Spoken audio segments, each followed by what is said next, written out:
Evet, herkese günaydınlar. Saat 9, 24 Ağustos 2026 günlerden pazartesi. Yeni hafta, yeni umutlar, yeni grafikler, güncel analizler.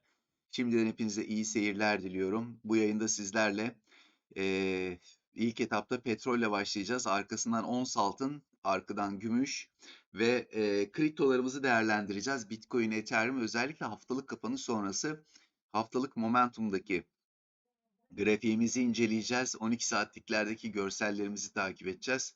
İyi seyirler diliyorum. İyi izlemeler. Lütfen beğeni ve yorumları unutmayınız. Teşekkür ederim. An itibariyle gece 1 açılış itibariyle S&P Pre-Endeksimiz 0.11-0.12, kırmızıda Nasdaq 0.70, kırmızıda hareketlerini sürdürüyorlar. Ana grafiklerde biliyorsunuz S&P için uzun zamandır biz direnç bölgesinde olduğumuzu söylemiştik. O direnç bölgesini aşamadık ve ufaktan bir geri çekilme oldu. Kriptoya geldiğimizde Bitcoin şu an için gördüğünüz üzere 0.31 kırmızı. Fakat ana yapıya baktığımızda geçtiğimiz hafta yaptığımız o çılgın yükseliş hafta sonu yataylıkta ekstrem tedirgin edici bir yapı olarak durmuyor karşımızda. Ethereum'a geldiğimizde de onda da 0.22'lik bir kırmızılık görüyoruz. O da artık buradaki önemsediğimiz çizgilerimize geliyor. Şimdi onları neler olduğuna bir bakalım. Evet, petrolle başlıyoruz. 4 saatlik grafikte 1.66. Ekside biliyorsunuz bizim enteresan yerlerden değişik çizimlerimiz vardı. Düşen yapı olarak çizdiğimiz bölge, bu bölgenin üstüne aşamadık. 236'sın üstüne geçemedi. Neydi bu 236? En son yapıda yaptığı yükselenin yakın düzeltmesini takip ettik. Amacımız buradan tepenin kırılımı ile birlikte çizilebilecek yeni bir yükselen yapıya evrilip evrilmeyeceğiydi ki son dirhem bölümü 236'sından şu an için ret yediğimizi görüyoruz. 236 üstünde beklentiler her zaman ne oluyor? Tepeyi aşması oluyor. Kıramadığımıza göre o zaman ilk hedef 38, devamında 0.5 diye umarız hareket aşağıya doğru gelir. Çirkin bir açıklama gelmez. Peki bu arada neredeyiz? Tekrardan bir önceki büyük tepeden düşen grafiğimizin 382'sinin altına geldik. Majör 0.5'imizin üstüne geçemedik. Bunlar güzel şeyler. Yakın planda buranın altı yani 83'ün altı bir destek lokasyonunu da kaybetmiş olacak ki o zaman da beklentimiz aşağıya doğru umarız gerçekleşir ve aşağı doğru hareketleri izlemeye devam ederiz. Gümüşe geldiğimizde gümüş an itibariyle 0.21. Artıda yükselen ana fibimizde 1.600'ün üstünde 2.600'e doğru hareketlerimizi izliyoruz. Bu bir. İki, geçtiğimiz hafta içerisinde yapmış olduğu düzeltmeden dolayı çizdiğimiz bir yapımız vardı. Burada da biliyorsunuz 786 bölgesine dokunmuştuk. 2-3 defa denedi burayı kazanamayınca bir 618 seviyesine kadar FİB'imizde test yaptı. Hala ara bölgede hareketlerini sürdürüyor. Peki totalde neredeyiz? Ana büyük yapıda 618 desteğimiz civarından almış olduğu teknik düzeltme sonrasındaki güç sonrası 0.5'i kazandık. 0.5'in üstündeyiz. Bu güzel bir olay. 0.5'in üstünde kaldığımız süreçte rakam olarak 65 dolar diyelim. Beklentimiz her zaman 382'ye yani 77 dolarlara doğru hareket olacak. Umarız bu bölgedeki direnç alanında kazanır ve üstüne atar, toparlar. Şimdilik yeni haftaya birazcık yatay başladık diyebiliriz. Altın biraz hızlı başlamış yeni haftaya. %1'lik bir artış var. Şimdi dipten yükselen bir grafiğimiz vardı. 2600, 3618 bölgesi ve yakın planda yükselende de bir tane daha çizdik biliyorsunuz şuradan yapmış olduğu geri çekilmede. 618, 786'sına geldi. Sizlere burada iki tane nokta söylemiştim. Bunların kazanımı ve üstünde kalıp kalması durumunda altındaki hareketleri bir tık daha yukarıya doğru izleriz diye. Birinci bölge, ikinciye geliyoruz. Burada demek ki o zaman 4672'yi bir yakından takip etmek lazım. Sonrasında şurada bir sol omuz, baş ve sağ omuz formasyonumuz vardı. Artık geldiğimiz nokta itibariyle sol omuzdan sonra sağ omuzun da hedefinin hemen hemen gelmek üzere olduğunu söyleyebiliriz. O da şöyle, o daha varmış oraya. Oraya daha varmış. Yaklaşık 4750 seviyesi. Biraz daha var oraya. Orası bir üstteki yakın plan 0.5 düzeltmeye denk geliyor. Azıcık daha var, sabır. Sonrasında baş hedefi gelir mi onu takip edeceğiz. Peki ana yapıda majör 236 ana yerden, ana grafiğimizdeki düzeltme fibinden almış olduğu destekle birlikte yukarıya doğru toplama hareketlerimiz bakalım nereye kadar gidecek. Onun için de takip ettiğimiz lokasyon neydi? Tepeden dibe yaptığımız düzeltmeyi takip ediyoruz. 236'yı kazandık, 0.382'yi kazandık, 0.5'e doğru 4766'ya doğru hareketleri izliyoruz buradaki düzeltme yapımızdaki kademeler de bu şekilde. Evet, altın gümüş bu şekilde. Hemen şuradan yakaladım. Kendimizi yukarıya doğru çektik. Neredeyiz? Bitcoin'deyiz. 0.29 an itibariyle çılgın yukarı doğru güzel giden yükselen fibimizde 1.600'ün üstündeyiz. Artık burada neyi takip ediyorduk? Bir çizgimiz vardı değil mi? Şuradaki yapı. Bu yapı bize ikili diple birlikte kırılımı getirecek mi? Yoksa buradan bir ufaktan geri çekilmeyle bir düzeltme bize yeni yükselen oluşturup bir toboya mı döner? Bunları izleyip göreceğiz. Dün akşam canlı yayında da konuştuk. Yani illa böyle olmasına gerek yok. Kırar retest yapar yine gider. Retest yapmadan gider. Artık grafiği orada izlemek lazım. Fakat bizim kaygımız neydi burada? Momentumda bir sıkıntı var. Momentum çok şişmiş durumda. Onun bir şekilde rahatlatılması lazım. O artık hareketi görünceye kadar takip etmeliyiz. Bu arada şu 3 tane line'ı hatırlıyor musunuz? Bizim için burada destek bölgesi olması gereken 3 bölge çizdiğimiz zaman hatırladınız mı? Birincisi ilk temas, tepki aldık. Sonrasında 2 tane daha vardı ki üçünü aynı anda çizmiştim. İkinciden tepki aldık ve döndük. Bunları hatırlayanlar size selam olsun. Her zaman bizi izleyen, hiçbir zaman burası da son benim yerde hatırlayın şeydeki haftalıktaki 55 seviyesi. Benim için karizmanın bittiği nokta. Evet, hepinize selam olsun. O her zaman iyi günde kötü günde ayrılmayanlar. Evet, geldik nereye? Ethereum'a sonra 12 saatliklere geçeceğim. Yükselen Fib'inde 3618 temas. Bir ufaktan geri çekildik. Halihazırda güzel yerde hareketlerimizi sürdürüyoruz. Aynı şekilde Bitcoin'deki gibi burada bir ikili dip, bir fincan kulp ya da oluşabilecek bir geri çekilmede bir tobo formasyonu. 2195 üstü boşluk hızlı gideriz hızlı gittik. Yükselen fibimiz bizi artık çok götürecek mesafelere sahip değil. Bize yeni bir yapı oluşturmamız lazım. Buradaki küçük formasyonlardan ziyade artık zirveleri hedefleyeceksek bize daha büyük bir düzeltmeyle gidecek bir yapı lazım. Bir 236, bir 38.05 bilmiyorum artık ne olursa yapacağımız bir hareketle yukarı gidecek hareketleri görmeliyiz. Bu yapı bizi çok ihya etmez. Yani fipsiz gideriz buradaki yapılarla derseniz biliyorsunuz bunlara çok inanmıyorum. İtimat da etmem. Bize düzgün bir yapı lazım. Küçük yapılarla değil daha büyük bir yapıya evrilmemiz gerekiyor maalesef. 12 saatliğe geldiğimizde Bitcoin'de momentum hafta sonu hani yataylıkla gazını alabilirler biraz demiştik ama 4 saatlikte çok iyi almalarına rağmen 12 saatlikte çok fazla bir şey yapmadık. Bu durumda halen momentum bizim için sıkıntı. Neden? Çünkü momentumda 12 saatlikte tarihi ATH yaptık. Tarihi ATH yaptık.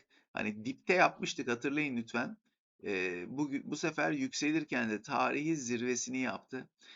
O yüzden tedirginim. O yüzden daha gitmez mi? Gider. Bunun sonu yok. Ama ne kadar zorlarlarsa o kadar da sert geriye gelir.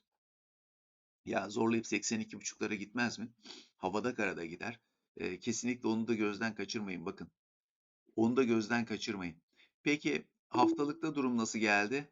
Haftalıkta geçen hafta zaten cümlelerimi hatırlayın. Ya momentumun grafiği fiyat grafiğimizden daha güzel dediğimiz an En de sonunda yürüttüler, uyumsuzluklar vesaireler hepsini şimdi adam gibi şekline sokacaklar. Nasıl bir şekil olacak burada? Yükselen tepelerle birlikte her şey şekle ve yoluna girmiş olacak. Peki grafik vallahi şeker gibi. Daha gider mi? Haftalıkta gider. Yani haftalıkta gitmesi 12 saatlikte bir düzeltme yapacağımız anlamına gelmez. Ya, yapmayacağımız anlamına gelmez. Unutmayın lütfen. Evet, peki Ethereum'da kısa vadede grafikler nasıl? İlk etapta haftalığımıza bakalım. Haftalık momentum şeker gibi yükselen tepeler ve dipler. Burada da düşen tepeler ve diplerdik. Tak bir mum bakalım. Peki 618'de haftalık düzeltmeden destekten sonra bir fib kazandık mı? Kazandık 0.5. Bu arada din din alttan sesler size de geliyor mu bilmiyorum. Kapalı olmasına rağmen yukarı doğru satış diyorum, alış hareketlerimiz geliyor. Ding ding likidasyon sesleri geliyor. Güzel. Severiz bu sesleri. Evet, 0.5'in üzerindeyiz. Temas dün söylemiştim, siz hatırlarsınız. Haftalıkta MA50 ile şu altline yakın kesişecekler diye. Tabii haftalık kapanış sonrasında burada MA'nın bir tık daha aşağıya geldiğini görüyoruz. Alttan da çok hızlı yükselen bir grafik. Burada güzel bir fight olacak. Dün de söylediğim rakam yaklaşık olarak 2640'lar demiştim. O bölgeye lütfen dikkat edin. Güzel bir fight olacak orada. Evet, geldik. Bunları söyledikten sonra, pardon, 12 saatliğimizde söyleyeceğiz Ethereum'un. Şöyle geldim. Yani Ethereum'da da biliyorsunuz top 7'ye kadar gelmiştik. Çok fazla bir burada düzenleme olmadı. Momentumu çok fazla bir rahatlatamadık. Eee Yani yapacak bir şey yok. İdare edeceğiz. Nereye kadar idare edeceğiz? İzleyeceğiz. Balinalar. 85 rekorda devamı hala aynı. Dün akşamki bölgedeyiz 36.05. Diğerlerinde herhangi bir değişiklik yok. Şurası 65'ti sanırım, 66 olmuş. 0,1 puan, yani 2000 Bitcoin daha bu 4 tane büyük borsa cüzdanına transfer oldu dememiz gerekiyor. Evet, hızlıca şuradan bir de majörlere geçelim. Onlarda durumlar nasıl bir bakalım. Litecoin an itibariyle 0.34 artıda. Yakın plan düzeltme en son grafiğimizde 618'in bir tık altındayız. Yükselen fibinde bir seviyesinin üstünde hareketleri izlemeye devam ediyoruz. Grafik şu anda sıkıntı yok. Bitcoin Ethereum'u takip ediyor. ADA 2.33 ekside, pardon, şöyle yakın plan düzeltme 786'dan ret yedik. 618 arkasından 0.5'e kadar iğne atmıştık biliyorsunuz. 0.5 ile 0.6'nın arasındayız. Son yeni taze yükselen grafide 1.600'den red şu anda 786'nın üstünde hareketlerini sürdürmeye devam ediyor. Burada beklentimiz tabii ki tepeyi aşması. 786'ın üstündeki kalıcılıklar bize 28.69 üstünde hareketleri gösterecektir. Solano an itibariyle nötrde, yükselen grafiğimizde 1 ile 1.600'ün arasındayız. Kanalın üst bandını korudu, yükselen kanalının 88'in üstünü korudu. Düzeltme grafiğimizde 382'yi koruyoruz. Şuradaki yapımız vardı, onu biliyorsunuz kaldırdık. Kademe kademe bütün düzeltmeleri kaldırarak gidiyoruz. Bir üstteki büyük yapının artık düzeltmesini takip ediyoruz. Biz işi zorlaştırarak götürüyoruz biliyorsunuz. Sol gayet güzel ve iyi duruyor. Diğerleri gibi ana yapıda bakın aynı şey burada da geçerli. Geniş bir sol omuz, bir baş. Kırar yukarı gidersek fincan kulp diyeceksiniz. Yok, buradan red yer biraz düzeltir. Şöyle bir harekete gelirsek de bir toba formasyonu olarak, büyük bir toba formasyonu olarak karşımıza çıkacak. İzleyin, görün, takip edelim hep birlikte. Ve diğer fenomen coin'imiz XRP 1.47 an itibariyle ekside. Şimdi dün akşam yayında da söyledim size, 4 saatliklerimizde bir formasyon yoktu. 15'liğimizde 4.618'i bulduk. Ve sizlere dedim ki bir yükselen yeni grafik ihtiyacımız var. Mum kapanışlarından 4 saatlikte bunu çizemiyoruz ama çok zorlarsak fitillerden oluşan bir yapımız vardı. Buradan fitillerden size bir yükselen çizebilirdik. Sağlıklı bulmasam da elde bu var deyip devam edebiliriz. Şu anda da minör yükselen yapısında tekrardan 2.600 ile 3.600 arasında ya da yakın plandaki buradaki işte çizmek için oluşturduğumuz düzeltme fibinde 236 ile 38'in arasında, ana grafiğimizdeki de yapıda 0.5'ten ret yedik. 382'nin biraz altında halen düzeltme yapısında hareketlerini sürdüren bir XRP var.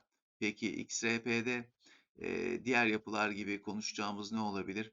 Şu üst bölge, yani şu an bulunduğumuz alan, mumları kapatsak şöyle, burada da hemen hemen benzer şeyleri konuşabilir miyiz? Şöyle bir sol omuz şu seviyeden, şöyle geniş bir dikine gelmiş fincan kulp ya da işte red yer bir düzeltme yaparız. Biraz geniş çizdim hani net belli olsun diye.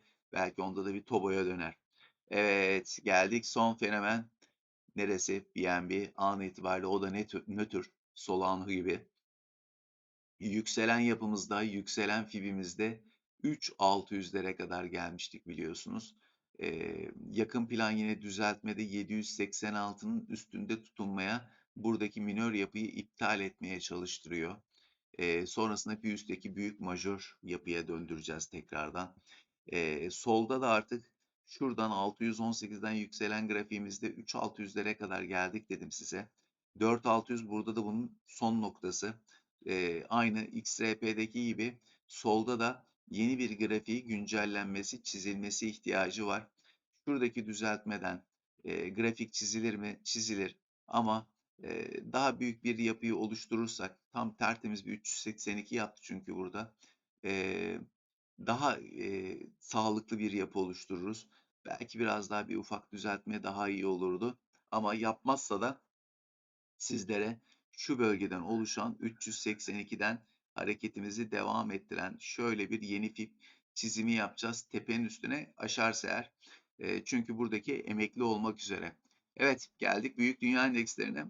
Bakalım onlar nasıl açılmışlar, nasıl gidiyorlar, nasıl kapanıyorlar. Bu ne ya? Ne diye geldi bu? Allah Allah. İlginç. Birdenbire öyle ekrana çıktı. Evet, geldik. Japonya 0.69 ekside kapandı. Kore 3.12 ekside kapandı. Şangay 0.59 eksi kapandı. Çin 1.05 eksi kapandı. Hang Seng 1.88 ekside kapandı. Avrupa nasıl açıldı? Açıldılar değil mi? Evet. Şöyle geldik. Ben de zaman dilimini kaçırıyorum ya. Hollanda nötr seviyede açtık. Euro bölgesi 0.28 eksi de. Fransa 0.18 eksi. İngiltere nötr. Almanya 0.23 eksi de. Canım ülkemde 0.72 artıda gözüküyor an itibariyle. Ekonomik takvime gelince bugün gelecek bizi ilgilendiren herhangi bir veri yok. Ee, Hepinize iyi haftalar diliyorum. Akşam canlı yayında görüşünceye kadar kendinize iyi bakın. Sevgi ve saygılarımı sunarım.